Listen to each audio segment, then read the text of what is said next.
welcome back to my channel. So today I'm going to be talking about when is it okay for you to date your friend's ex-boyfriend and also dating and living in Atlanta. So tune in. Okay, so we're going to get right into it. I'm going to try to stick with my five key points that I have for today. And first one was going to be about when is it okay to date your friends, or say like you have a girlfriend, and she stops dating that person. Is it okay to date her ex? Okay, so the reason why I'm asking this question is because it came up in a discussion and I was thinking about it because it has happened to me a couple times. I don't know if it's happened to you ladies out there, but my thoughts on it is I don't think that that's a good thing to do, to date your friend's ex at any time. But you may feel different than me. I mean, there's a lot of women out there that feel like there's a shortage of men or whatever have you. But okay, so let me tell you what happened. So I had a friend back in college that she ended up dating my ex, and how it happened was she decided that since I didn't like him, that she would date him. I do respect the way she came to me with it, because this is what made everything a lot better with accepting it and continuing to be friends.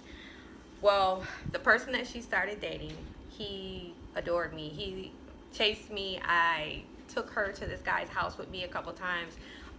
We like played games, and she was my girlfriend that would go with me and talk to his friends. So she started talking to his friends, and then I went away to school. I moved out of town. I was living in New York, and I ended up moving to Minneapolis, and I had ended up moving to Atlanta. So I was gone for like 2 years, and during this time, my friend, she went away to college, and I came home on a humbug. Me and her hadn't talked in about maybe 2 years, and again, this was my close friend. But when you graduate, you like go apart. You like go your own ways. Sometimes you do, but we were together every day in high school. We took senior pictures together. This was my girl.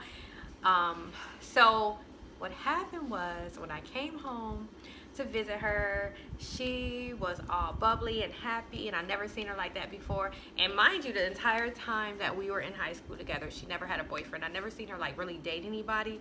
I would be the one with boyfriends, but it doesn't mean because she didn't date anybody that she wasn't desirable. She was a beautiful girl. She just was more soft-spoken, more shy, and I was the one that was more outgoing and more of a, her grandmother was really strict, so I would be able to do little things that she probably couldn't. So anyway, it didn't stop us from being the best of friends. So when I came home from school and she came home, and she was like really off the wall happy about this situation. So she said, so her aunt was talking to her about this guy, and I'm sitting there like, oh girl, this guy, whoever this is, he got to be a really good guy, because he had her lit up. So she was like, Steph, I got something to tell you. And I was like, what? And she was like, well, the guy that they're talking about is so-and-so. So for a minute, I'm like, so-and-so? I said his name, and I'm thinking there's a lot of guys with that same name. And then she said, well, so-and-so that you used to date. And I'm like, what? So she's like, yeah. She's like, I figured because, she was like, he kept calling for you. And remember, every time he would call, you would tell me not to give him your number. And, you didn't like him. And I was like, yeah. So she was like, I just figured, she's like, I liked him, so I just started talking to him. And eventually, make a long story short, I told her, I was like, oh, okay, it's all right.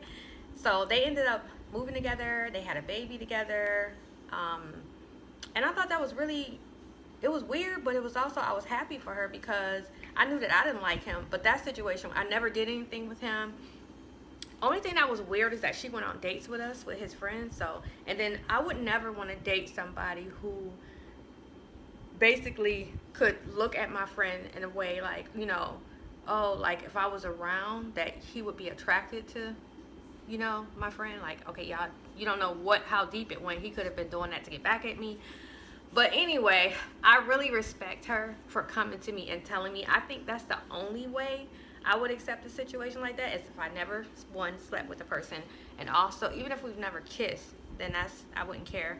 But just to come to your friend and let them know, like, hey, I'm feeling this way. But in all actuality, I would think, never have eyes for your friend's man or ex-man. I think that's disgusting. I think that's like, what type of friend are you?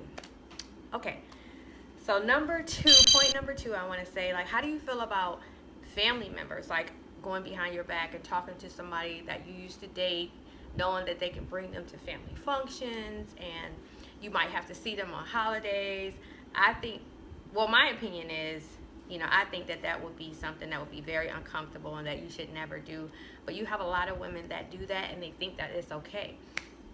On another note, would you ever date your boyfriend's best friend or the man that you broke up? So I also know someone that did that too, and I feel like it's so many men out here today in the world. Why would you have to go and date someone that your ex was best friends with, or is close to? So I have someone that I know that did that, and the person really broke her heart. She tried and tried and tried with this guy, and he was just a dog, and he would never settle down. And his best friend was the person that she cried on his shoulder to, and she ended up actually marrying him. They ended up dating, and he treats her so beautifully, and they are still married to this day. And I think that's a wonderful situation. But long as you don't still have feelings for that other guy and you're not doing it to get over the guy, I think that's fine. But again, if you guys want to comment down below when we get done with this video. I mean, I wish I really could have went live with you guys. Due to technical difficulties, I couldn't, because I would love to see what you think. Okay, so staying on task, I did want to talk about dating in Atlanta. So I do have a couple points that I want to touch on.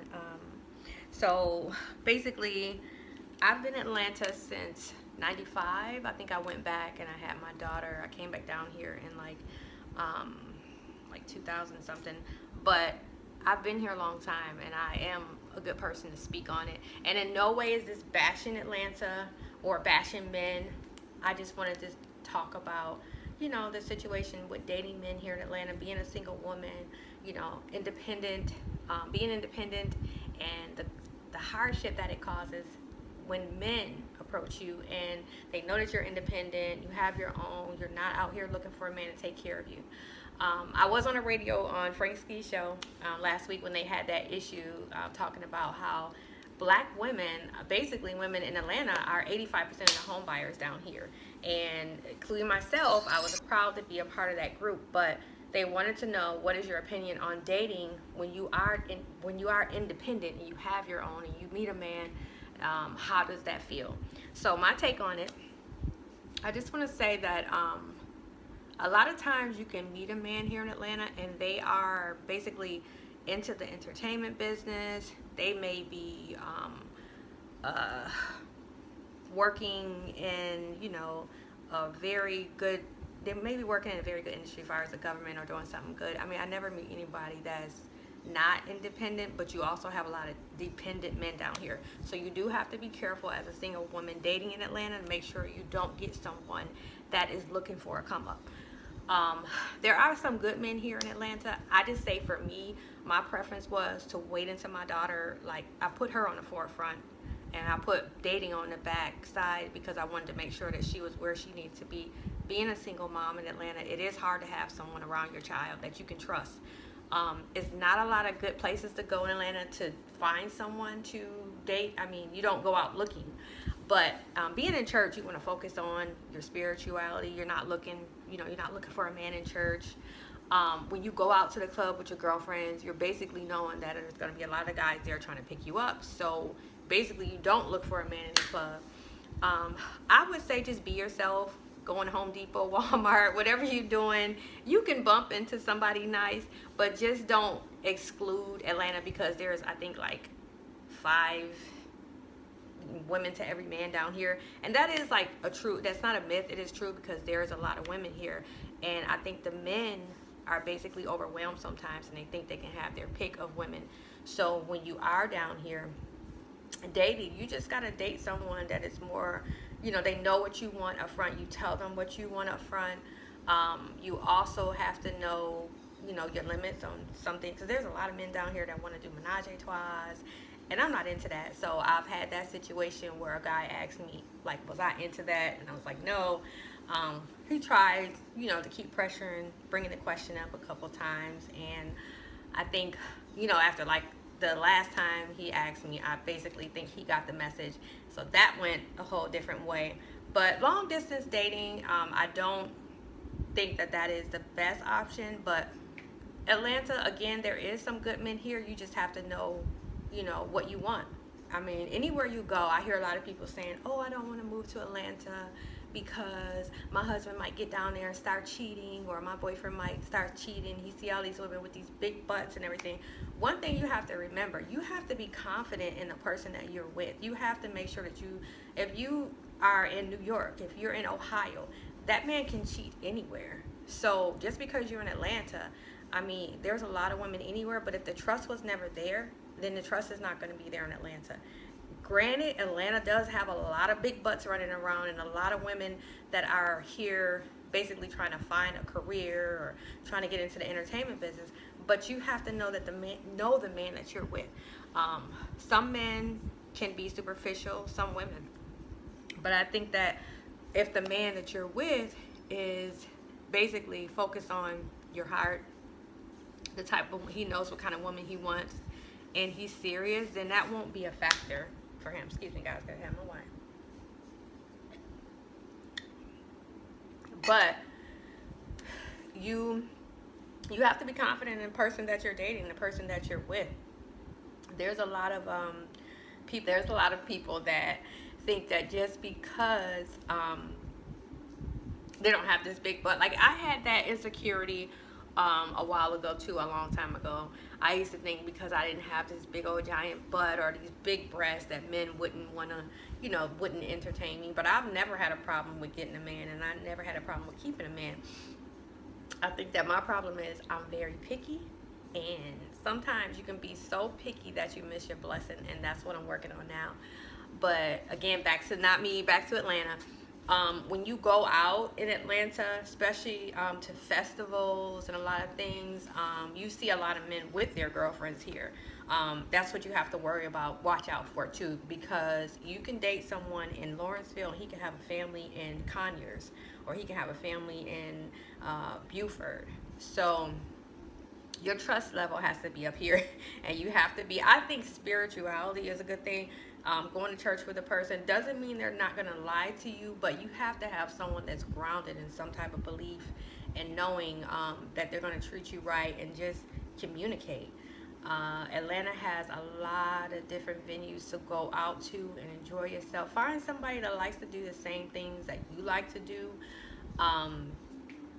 Also, I think that when you're here in Atlanta, being on the outskirts too, you have a lot of people that are not about that nightlife, that are not about that, go out. They want to be out. So when you move out to the burbs, you can also meet a lot of guys that may go out and sit at the bar and have a drink on their own. They had a hard day at work. They're not about going into Atlanta partying, especially in the 40 and over age group. You find that a lot of men are done with that, and you find some that are not. So again, those are some helpful tips you can use. Don't be so, how can I say it? Don't be so quick to push off the nerdy guy trying to talk to you when you're out, because you never know what other man is watching you, and how you conduct yourself talking to that man may give the other man confidence to come over and speak and say hello to you. So again, and not saying that you wouldn't talk to the nerdy guy, just be mindful on how you even turn down a guy, because that can end up in you meeting someone else that was basically, like I said, watching from afar, that wanted to approach you.